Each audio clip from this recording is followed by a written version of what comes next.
The sound beneath Enoch's hill. They say the hill was older than time. Enoch's Hill, they called it, though no one remembered who Enoch was. It stood like a black tooth against the sky, just outside the dying town of Mirewood. Nothing grew on it, no trees, no grass, not even moss. Animals wouldn't go near it. Birds avoided its airspace. The locals crossed themselves when passing, muttering prayers not found in any Bible. And at night, especially in the dead of winter, there was a sound. Not a howl, not a whistle of wind. A hum, low, persistent and wrong, like a voice trying to remember a word that never belonged to any language. I moved to Mirewood in December, when the frost had sunk into the bones of the town and refused to leave. I was a folklorist, an academic. I'd come for the stories. A few locals indulged me with half-muttered tales, missing hikers, lights in the sky, madness. But most wouldn't talk, especially not about the hum, not even for money. The hill was just a dark silhouette beyond the town, but the sound traveled. Some nights I thought I heard it in my walls. Others it came through the pillow, as if my bones had tuned themselves to it. On the 13th night I ventured to the hill. I carried a recorder, a flashlight, and an old silver crucifix my grandmother gave me. I'm not a religious man, but Mirewood made me feel like I should be. The land around the hill was cold and dead. A strange pressure built in my ears as I approached, like I was sinking underwater. My flashlight flickered, but I told myself it was the batteries. It wasn't until I touched the black stone at the hill's base that I understood. The sound wasn't around the hill, it was in it. And it was louder. I climbed in the dark. No path, just slick rock and instinct. My legs burned, breath fogging in the cold air, and always that hum burrowing into my brain. I wanted to stop. I wanted to go back. But I didn't. At the summit, I found something I hadn't expected. A stone circle, monoliths, carved with symbols I didn't recognize, older than cuneiform. The ground inside the circle pulsed faintly with bluish light, as though something beneath it breathed slowly, rhythmically. And the hum changed. It spoke to me. Not in words, not really, but in concepts. Thirst, hunger, waiting. I dropped my recorder. The crucifix around my neck vibrated violently and cracked down the center. I felt a heat rise from below, foul and sweet, like rotting flowers and scorched meat. Then came the vision. Not a hallucination, something else, something sent. I was inside the hill, or under it, in a vast cavern of impossible angles, where gravity bowed to other laws. Towers of flesh and metal reached up from an oily black sea. Things moved there, tall as skyscrapers, covered in eyes that blinked out of sync.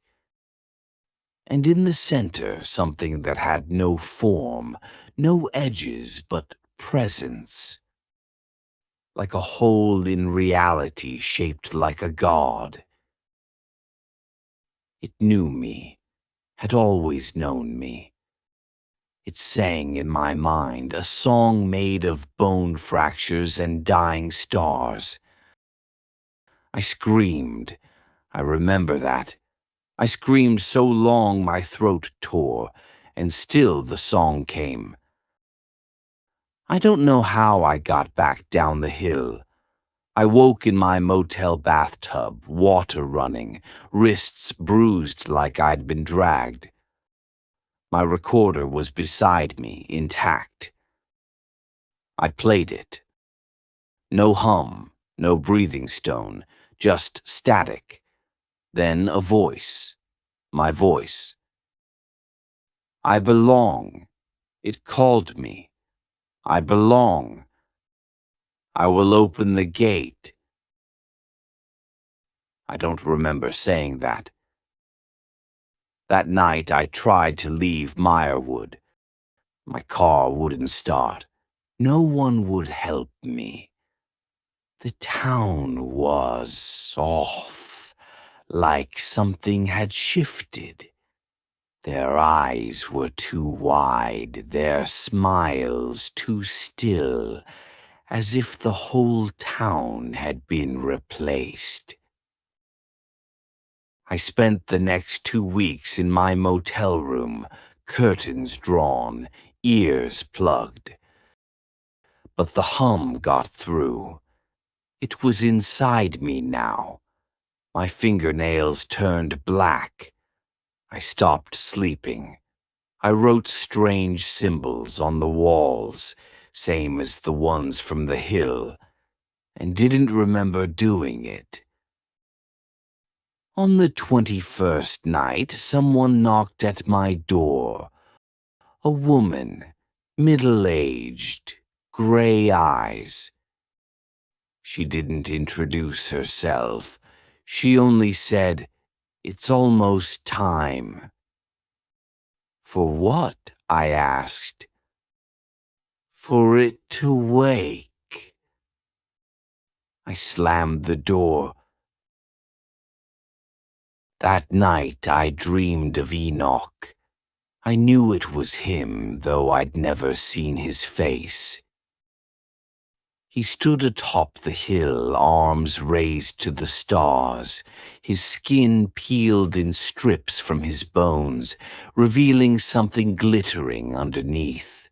Not gold, not metal, something living, something cosmic.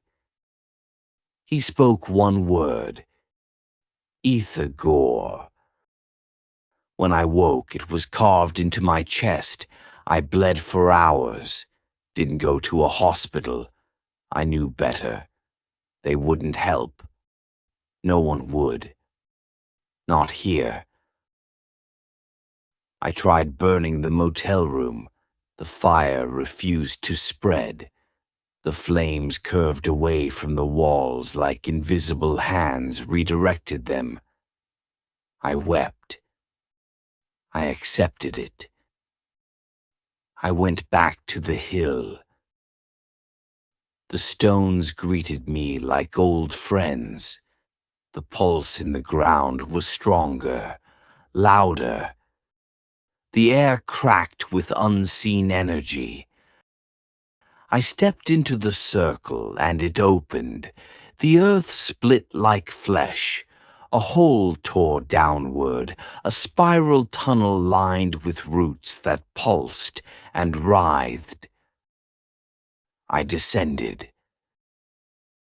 Down there was no time, no light, no up. But I walked.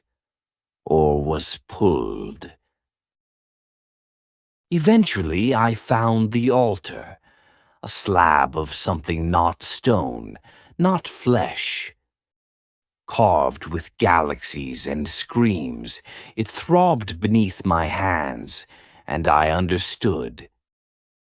The hill wasn't a place, it was a lock, a cork in a cosmic bottle. Beneath it lay a thing not dead but dreaming, not God but not God either. Ether Gore, the first mouth, the silent thirst. It had slept since the stars were young. Enoch had worshipped it, tried to wake it, failed. But now, in this world of glowing screens and distracted minds, the veil had thinned, and I was chosen. I lay upon the altar. The hum became a roar. My skin peeled away in sheets. My organs sang in languages I'd never learned. My bones cracked open and spilled black light. And I saw the stars blink, not from distance, from fear. Ether Gore stirred, and the world changed. They found me weeks later, naked, blind, babbling in a field 2 towns over. I didn't speak any known language. My fingernails had grown into spirals. My eyes were white. They put me in a facility. Still there, I think. But it doesn't matter. My mind walks the hill every night. The hum is still in me. And when the sky is just right, when the stars align in that old, forbidden way, I hear it stirring, waiting. Others have heard it too. You will, eventually. We all will.